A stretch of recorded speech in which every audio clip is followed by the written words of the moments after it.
Falkland বিচাৰি আছে নেকি 2022-ৰ আকৌ এইটো কোম্পানীটো আকৌ কবলিকা কোম্পানীৰ বহুতেই বিচাৰে আৰু বহুত ডিমান্ডেবল গাড়ী মাৰ্কেটত পাবলৈ টান আমাৰ হাতত আহিছে এখন যদি আপোনালোকে ভাবে এখন গাড়ী ল'ব বুলি তেতিয়াহ'লে ব্লু কালাৰত গাড়ী আছে খুব ধুনীয়া হৈ আছে তাৰ এইটো সাইডৰ পৰা এবাৰ দেখাই দিয়ক যোনে ল'ব বিচাৰে তেতিয়াহ'লে আমাৰ কন্টেক্টত নাম্বাৰ দিয়া আছে আপোনালোকে আমাৰ লগত যোগাযোগ কৰক এখনৰ প্ৰাইচটো আমি খুব কম ৰাখিছো ইমান বেছি ৰখা নাই যদি আপোনালোকে অন টেবুল আহি আমাৰ লগত বহে তেতিয়াহ'লে আমি আৰু কিবা এটা আপোনালোকক চাই দিম গাড়ীখনৰ প্ৰাইচ ৰাখিছো আমি 30 লাখ মানে 30 লাখ টকা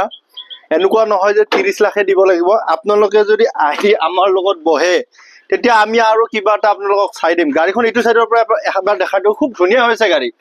পাবলৈ টান মাৰ্কেটত আৰু কবলিকা কোম্পানীৰটো আৰু আপোনালোকে বিচাৰিলেও নাপাব গতিকে আমি এখন পাইছো আমাৰ হাতত আছে গতিকে আপোনালোকে যদি চাব বিচাৰে তেতিয়াহ'লে আপোনালোকে আমাৰ লগত স্ক্ৰিনত দিয়া নম্বৰত যোগাযোগ কৰক ভিতৰটো এবাৰ দেখাই দিছো খুব ধুনীয়া হৈ আছে মানে কৰিবলগীয়া একো নাই যিখিনি আছে সেইখিনি আমি কৰি ৰেডি কৰি থোৱা আছে খালি আপোনালোকে যদি এখন গাড়ী ফাইনেন্সত ল'ব বিচাৰে তেতিয়াহ'লে আপোনালোকে ফাইনেন্সতো ল'ব পাৰিব ডাউন পেমেণ্টটো ইমান বেছি দিব নালাগে যদি সিভিল প্ৰফাইল ভাল আছে